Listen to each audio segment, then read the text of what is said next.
Hi, and thanks for listening to Gossip with Celebitchy, where we talk about celebrity gossip, entertainment news, fashion, and royals.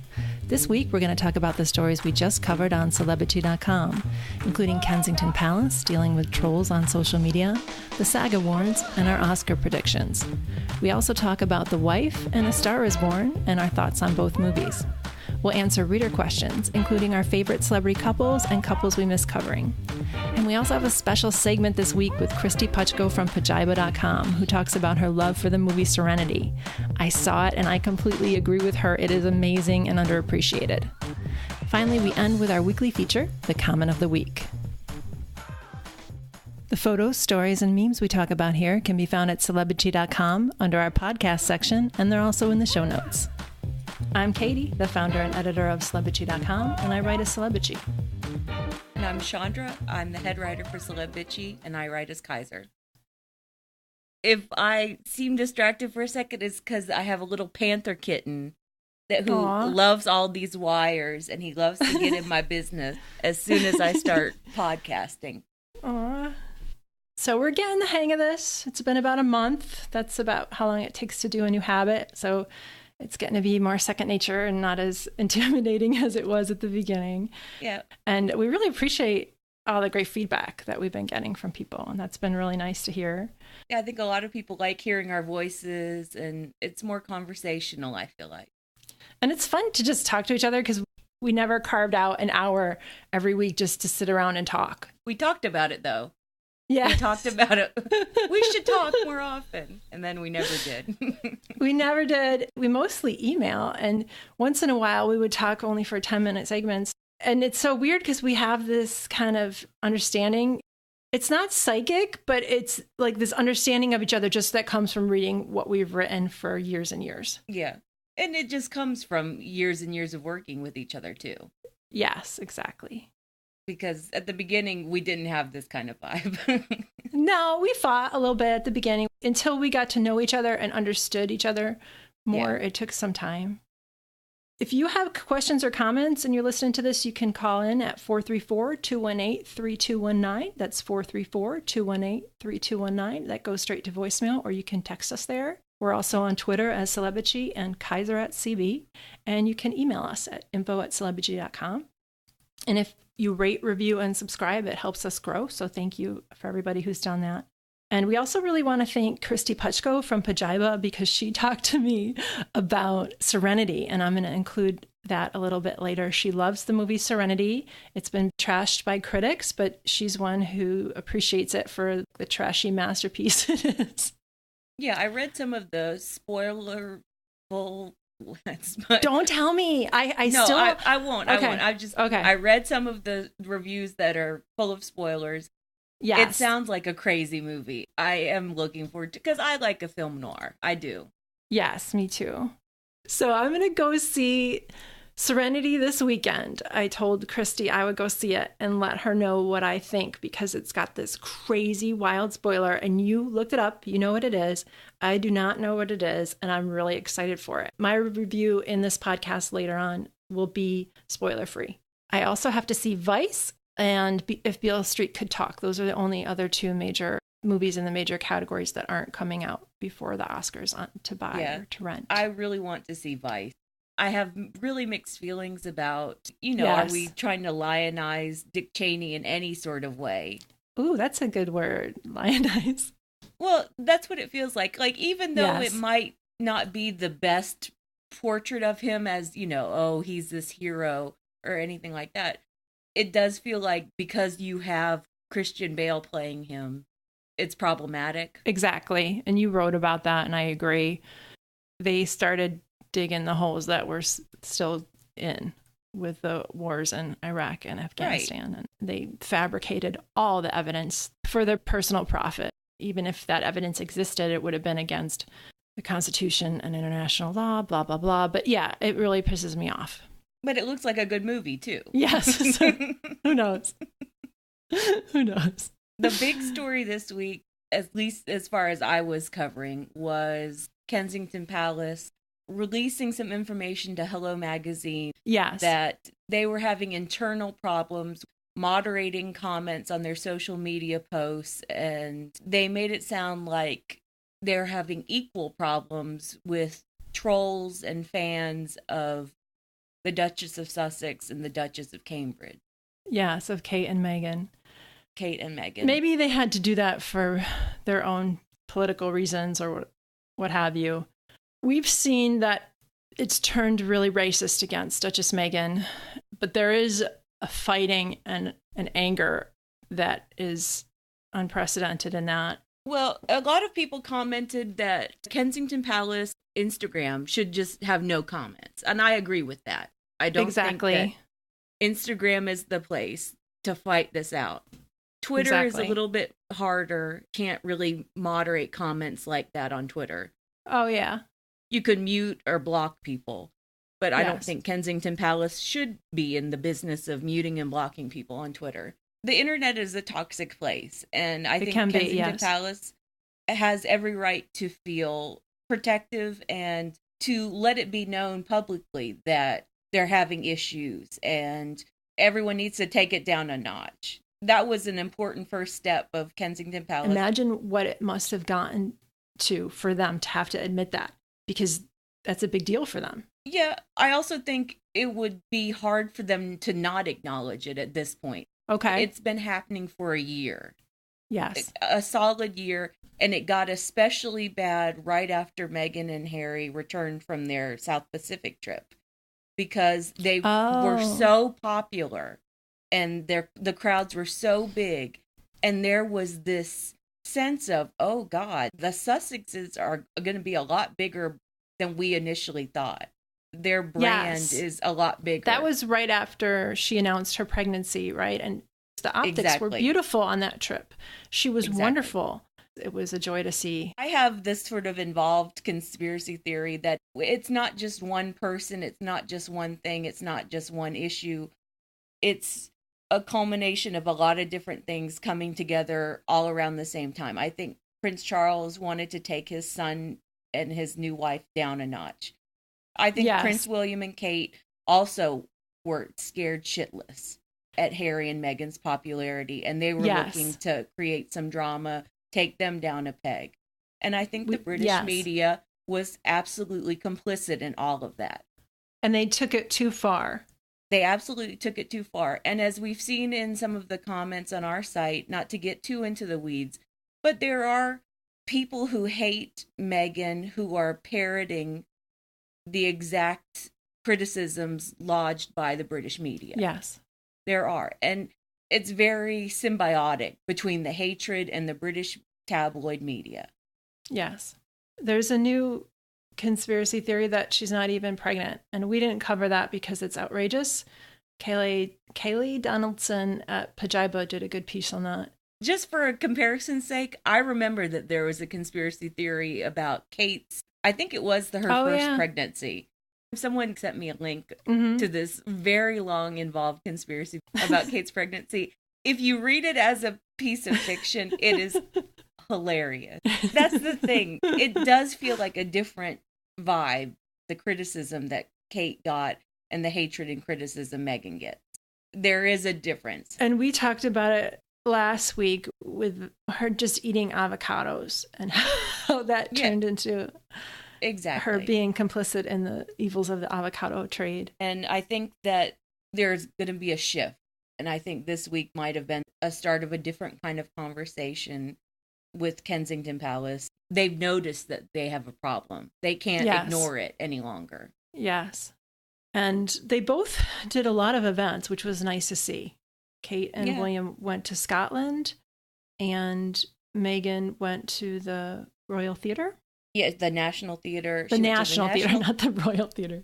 And she went to University of London in her capacity as the new patron for the Association of Commonwealth Universities. And for women's education in particular. That's one of her causes. And because she's an actress, of course, she's interested in theater. A few weeks ago, she had that wonderful visit to the retirement home for retired actors. That was really nice. Yeah, that was really sweet. Yeah. And I like that they're giving her a wide variety of patronages. And I know that she has a big say in what kind of patronages she's taking on, but I like that she's doing stuff about education and stuff about theater and stuff about kids, and it's a good diversity of interests. I wanted to talk about her not wearing stockings because I thought this was hilarious. What did you write today about, this is Thursday when we record this, by the way. You wrote about air stockings. What is this air stocking thing? Can you explain it? It was on the Daily Mail. They were trying to find a way to talk about how she wasn't wearing pantyhose. Okay. I grew up saying pantyhose. You must have said stocking. So she doesn't wear pantyhose. I don't think she likes wearing pantyhose. She's only worn pantyhose maybe once or twice for royal events. Someone told me that also because she's pregnant, she has, not someone told me as a comment, she has to pee a lot. So that might be another reason why she doesn't wear it. Yeah, I also think she really runs hot. I think she's just a very warm person and she doesn't need a lot of like bulky coats and whatever. Yes. So the Daily Mail was trying to find a way to talk about how she was just bare-legged. And they said she's wearing air stockings. Like she'd gotten some sort of like special spray tan something or other. And it was like this long involved process for saying the girl put lotion on or oil on her leg. Air stockings. It's the most ridiculous thing. Because she was wearing lotion. Oh, man. The other big story this week was Jussie Smollet. That was just, we don't have to go on and on about it, but it was an awful hate crime. So I'd like to read this email from Madeline. She sent us this after she heard our first episode where we talked about stories we hate to cover, and one of them was the Me Too stories and the abuse stories. And she writes, "Love your podcast. You all have such distinctive writing voices, and it's fun to hear you talking with each other. I teared up hearing how angry you both are about covering Me Too stories. I'm angry too, and it is sometimes just a relief to know we are not alone." And that was really nice to read, and it was reassuring because reading about what happened to Jussie Smollett, and we're not going to get into the details, but it was a premeditated hate crime against a gay black man. It's horrible. It's tough to write about. I really appreciate you writing about it because it's tough to write about. And today I covered Jenny Farley JWoww from Jersey Shore wrote about the abuse she suffered for years from her ex. And those stories are really tough. And we don't always cover them because it's too much to take sometimes. For me, when someone is really talking about being sexually abused or a story about anything involving a hurt child, those stories just rip my heart out.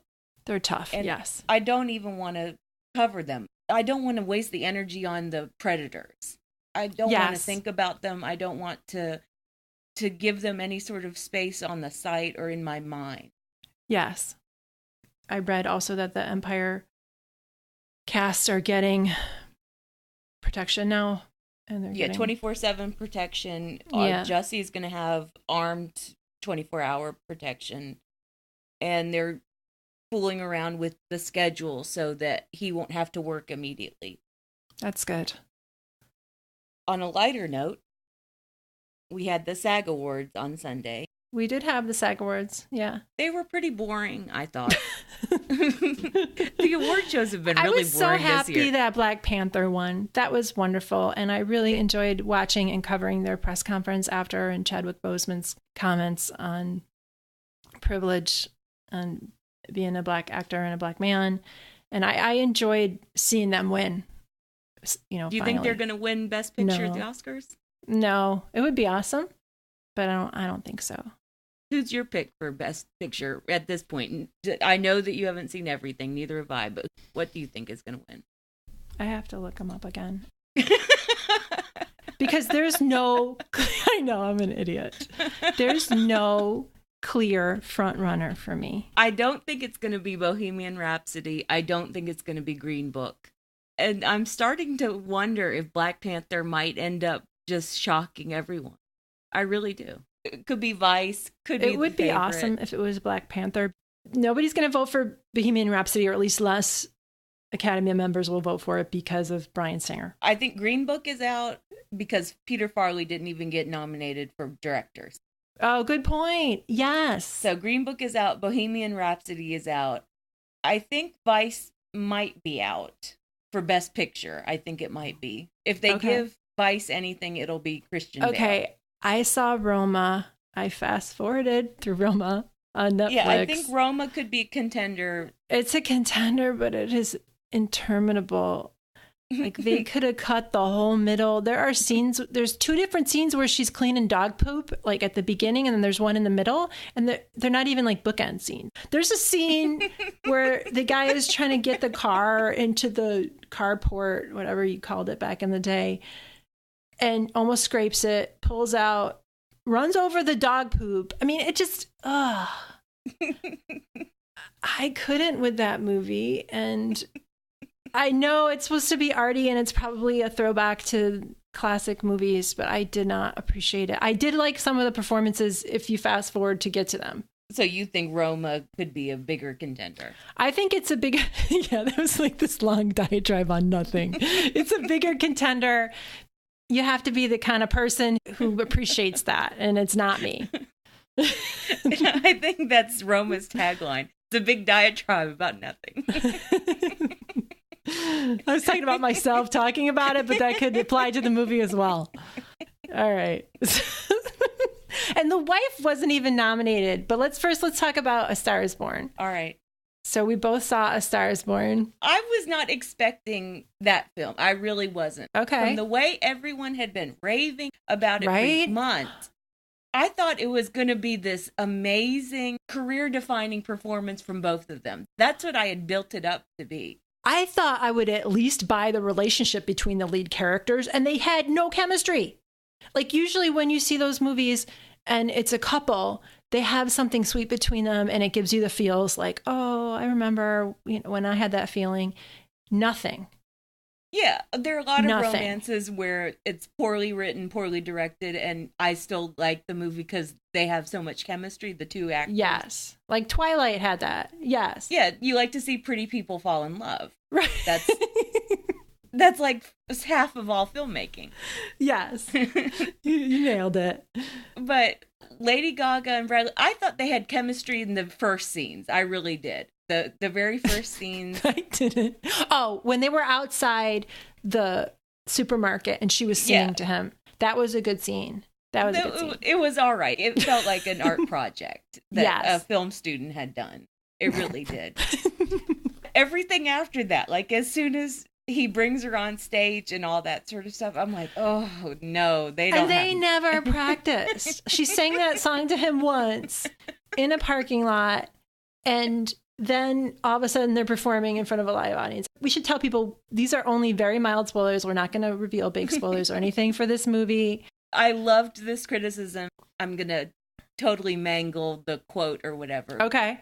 A Star is Born should be about a star being born, Lady Gaga's journey into stardom. Instead, it's about how her douchey husband can't get it together once she becomes famous. That's what it did. Sorry, go ahead. It was pretty accurate with alcoholism. Like, they nailed some aspects of alcoholism. But it's not A Star is Born's husband is an alcoholic. That's not the name of the movie. Right, the name of the movie is A Star is Born. And this is what you said last week, too, that it was about Bradley Cooper emoting. And that's what the whole movie was about. Yes. You can tell that he directed it because it was all about his journey. It was all about how, he couldn't get it the fuck together. And the only exploration we had of her entire change of identity from this kind of indie folk rock singer was that she didn't want to be blonde. She didn't want to change her hair color. And then all of a sudden she's on SNL, like, how'd you fit all that ass in those jeans or whatever? And she didn't push back against her manager at all. Yeah, it was ridiculous. But I totally called it to myself. As soon as she started doing the ass and the jeans, I was like, oh, he's going to need a drink for this one. Yeah, same, Bradley Cooper, same. Sam Elliott was good, though. Sam Elliott was good. He was a scene stealer, and in his scenes, he was excellent. And No, that was a mess. Come on, Judy. That was a mess. We're supposed to believe that Sam Elliott is his older brother? Are you kidding me?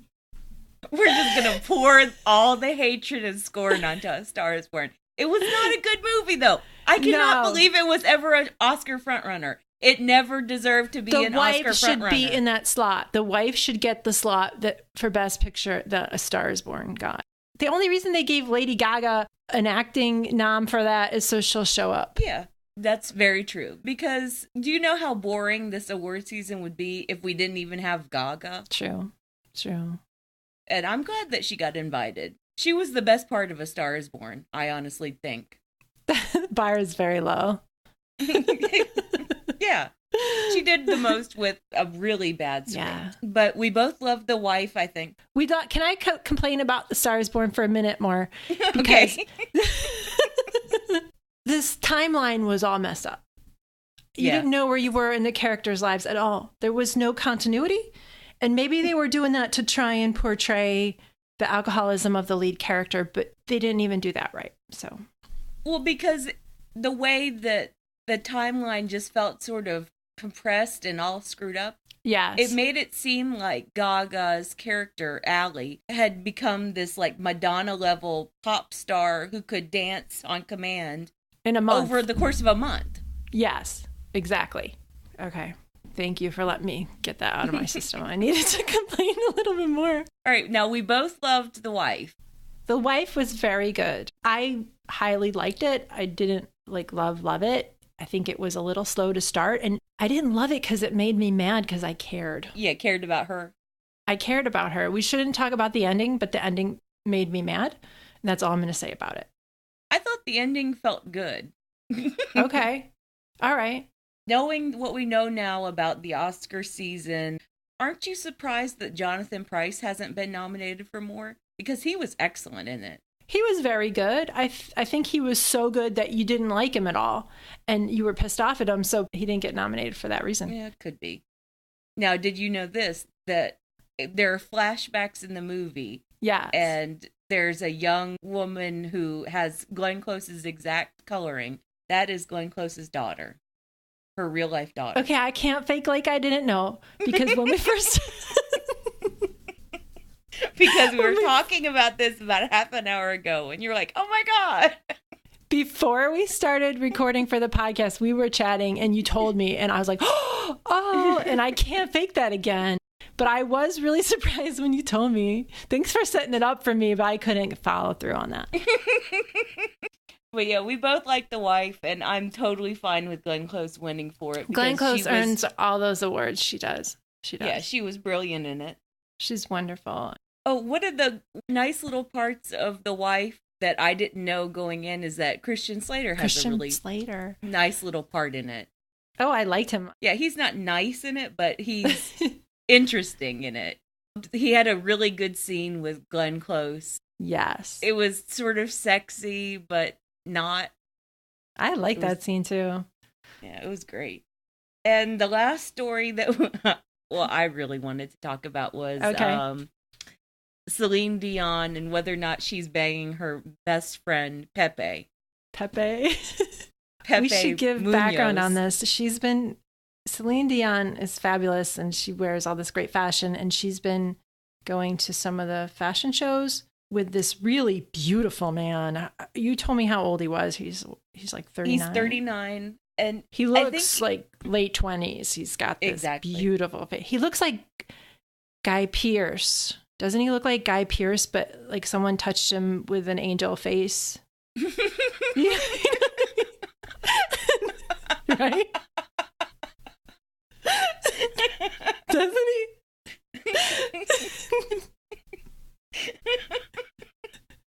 Guy Pearce has this kind of hardened look about him.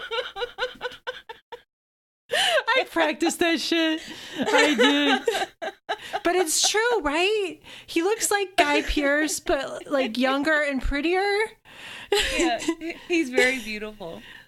Oh, he reminds me, I forget the actor's name now. Laura Linney's love interest in Love Actually. That guy. He's Rodrigo Santoro. Yeah, that's who he reminds me of. Oh, Rodrigo Santoro has that pretty boy look to him too. So this guy, Pepe, just is beautiful. He looks like a male model, and he's been accompanying Celine Dion and holding her hand. And he was touched by an angel. He does. He looks like that. Yeah. Well, so she's been a widow for 3 years. And I think Pepe has been with her as far as like best friend, companion for like around 2 years. Okay. And I felt like on this trip to Paris, they really started getting papped more consistently. They were all over the place during Paris Fashion Week. Yes. And he looks so pretty. He does not have very good pants. I don't know what his pants situation is, but they were very bad. Pants. But I think maybe it's because he's a dancer and maybe he has very big thighs. He feels encumbered by pants. He has issues with pants. He has big thighs, and then his face was touched by an angel. What else can you say? I hope Selena's in that. I hope she's getting some.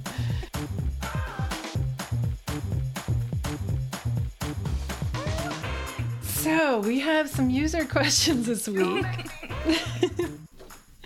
Our number is 434-218-3219. That's 434-218-3219. You can contact us on Twitter at Celebitchy, and we're on Instagram as Celebitchy Official, and the email is info@celebitchy.com. So Bri Bizarre asked on Instagram on our podcast post, love the podcast. Each week you can feel how much more comfortable you two are getting on air. My question is, who is your current favorite celeb couple? Do you have an ex-couple you miss reporting on? And this is similar to a question we were asked a couple of weeks ago, but I wanted to talk about it. I currently like Kristen Bell and Dax Shepard just because they talk a lot and they give us a lot of content to cover. I don't love them together as a couple, but I would be sad, I think, if they broke up. I guess I kind of do like them. I don't think I have any favorite couples anymore. You know, I used to love Brad and Angelina, and now Brad is just kind of, I'm over it. Yeah, he really showed his ass. He really did. I would be slightly upset if Pink and Carrie Hart broke up. I kind of like them, yes. Because they already had one breakup, and then they got back together, and then they had their daughter and son. Yes. And I think I would be disappointed in both of them if they couldn't figure out a way to make it work. They seem like a good couple, and I like to hear about them too. I would be sad if they broke up. I went back in our archives, and I miss Kate Hudson and who she used to date, because in 2008, she dated Lance Armstrong and would deliberately get photographed out with him. Like, she took him to the Ivy, which is the big celebrity hotspot, to meet her mom. And they went on a boat together, and the paparazzi were there. And she used to really bring her men out. And after that, she dated Alex Rodriguez. That was after A-Rod dated Madonna. So, yeah. Like, there were a lot of fun couples 10 years ago or something.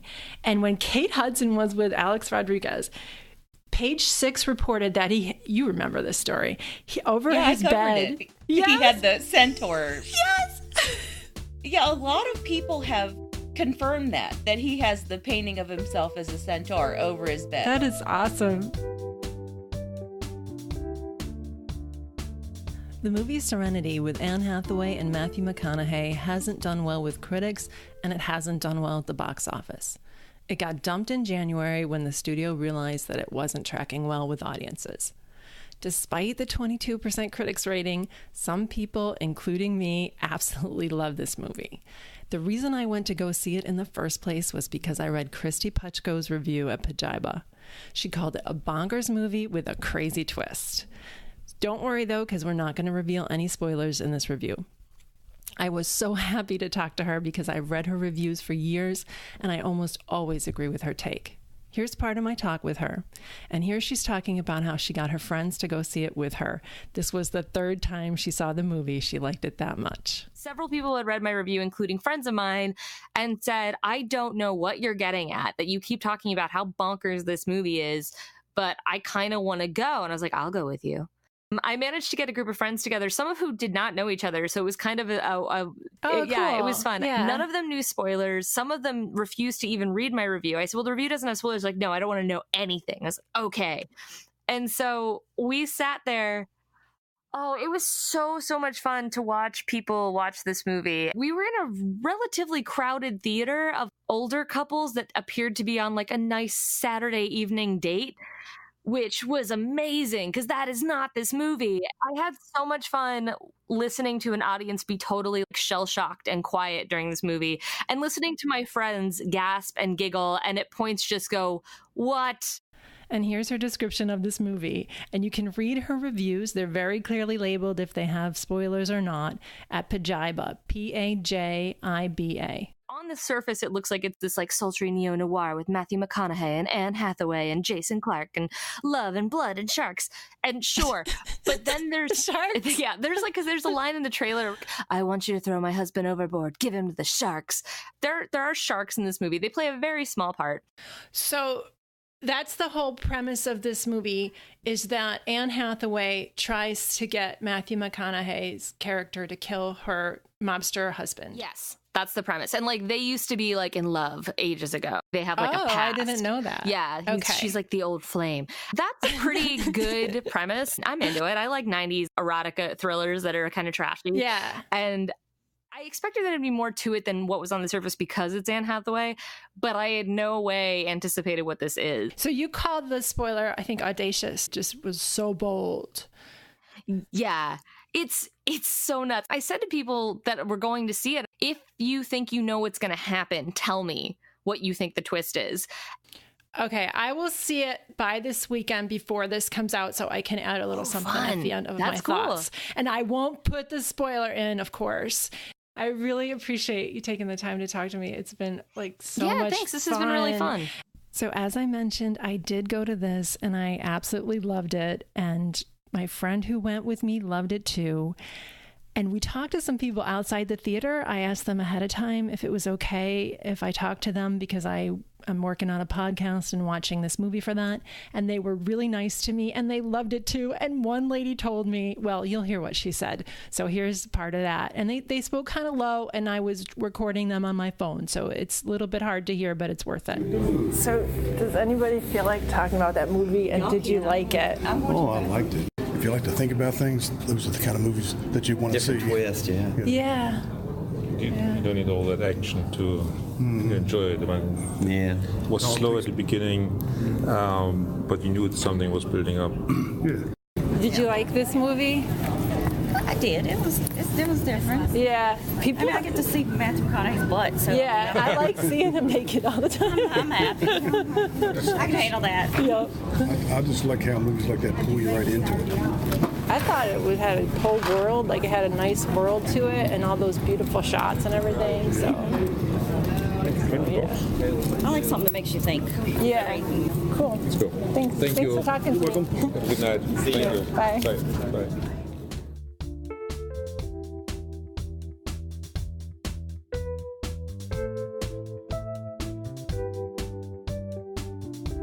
Comment of the week was on a post that I wrote about Gwyneth Paltrow because, of course, Gwyneth has been sued because she absolutely plowed. Well, this was what the guy alleged, that she plowed into some guy at an elite ski resort. She basically just plowed into him, broke a bunch of his ribs, and like skied off. That's what his lawsuit alleges. And so the comments were pretty funny. It's an issue of, do you believe this guy? And would you believe that Gwyneth is capable of that? And yeah, I totally believe she's capable of that. The comment of the week was, yesterday on the slopes, I fell into a fellow skier, meaning I hit someone and fled the scene. Into a verb.